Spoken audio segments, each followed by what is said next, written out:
guess I just always believe that things work out. If you keep moving forward. If you keep moving forward, if you keep doing, if you keep putting one foot in front of the other and you know where you need to go, then you'll get there. And it's not always going to be the way that you thought you were going to get there, and it's not always going to be like as smooth as you thought it was. I'm Julie Kiefer, and I'm pleased to be here with these three leaders in the research community here at the University of Utah. And we're here to learn from them about their journey and how they got to where they are today. I came to Utah because I wanted to get a PhD in college student development, work in academic affairs, and give back to students. And then through my PhD, I really started to fall in love with research. And I just didn't feel like I got enough, and it was a huge pivot. And then I said, I can do this. So I jumped to the research track and self-funded my position. I found a really strong mentor in a different discipline, and I pivoted. You sort of knew where your goal was going, and you weren't going to kind of take a backseat to having somebody else help you achieve that goal. You really were going to move forward and through any obstacles that were there in order to get to the space that felt like it was the right place. Yeah, along those lines, if you were starting out now, what do you wish that you would have worried less about? I'm a pretty, passionate person. Like to work with passionate people, and I think over time I've learned that yes, there will be always, like when you work in team science, things will inevitably go wrong, right? And sometimes we take that very personal and very hard, and I think I've really learned and would like to convey that to everybody. It's going to be okay. Seek out communication. What may look like a huge problem today can probably be resolved if you talk it over. I think the thing that I would worry less about is effort counts, attitude matters, and hard work wins. And as long as you have those principles and you're still just grinding it out, getting the submissions, it's going to happen. Just keep doing what you're doing. You're on the right path, and it's going to happen. So I think, it's hard to tell someone who hasn't gotten their first grant that, but it's true. I'm wondering what you've learned during this time. Is there something that you'd like to pass on? It has been an interesting year, but I think the one thing that I've learned is that you have to look at it as an opportunity. If you only look at it as challenges, it's going to become overwhelming. And then we need to take a step out and really look at the broader context of the role that research plays in our country, right? Research powers America, and we used to be the top critical technology leader in the world, and now we're not. Right? And has the way we conducted research, how we funded research, has it evolved any in the last 40 years? Has it significantly increased? So this is a chance, even though people are talking about uncertainty, it's just not as clear, but there is a huge opportunity here for, I would say, Utah, University of Utah, to really help drive, economic stability, global competitiveness, and national security issues. I think it's just, we are so uniquely positioned.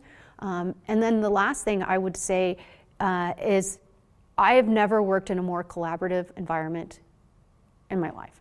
Like if I walk into Neely's office or Rachel's office, I'm like, hey, I have this idea for a grant. They're like, let's do it. So I think I really am grateful to be here at the University of Utah. I think my last one is power of the people.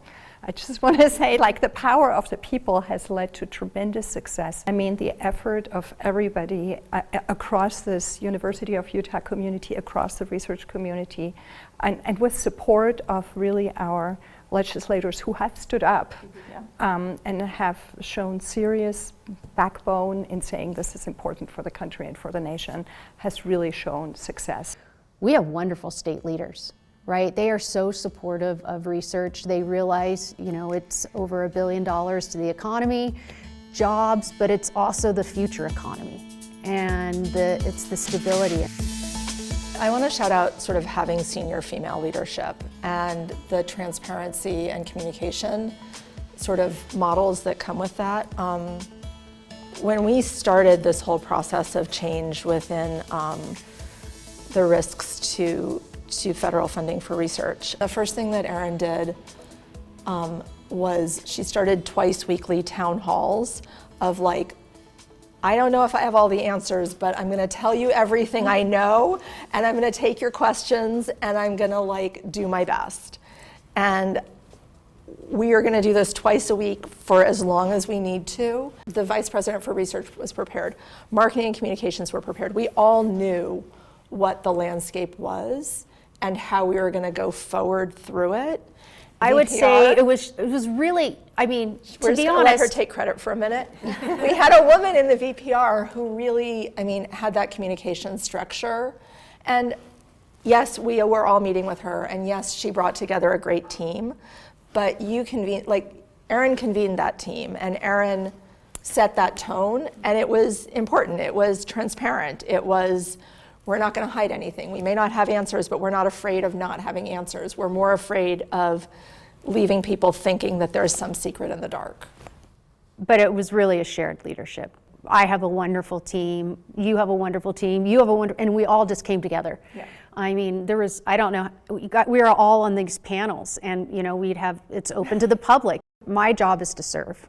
Like, if I am here to work for the research community, not myself. We were put in a place where we could say, we're going to take this on behalf of everybody to share and work together. And I think it really has become a national movement of talking about why cancer matters, why biomedical research matters, how it saves lives, how it moves the economy forward.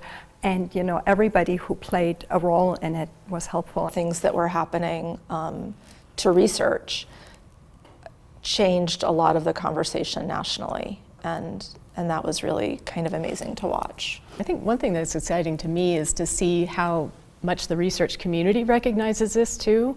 I mean, I've never seen such an outpouring of people like volunteering to, you know, do outreach. And yes, send me to this event to sign up kindergartners and their families, you know, up for school so that we can showcase our science. Yeah, I'm really humbled by our research community, right? I mean, we wouldn't have been able to, you know, be where we are if it wasn't for each and every person. And so I think you're right, Julie. Like, there's a reason why someone wants to be in research, right?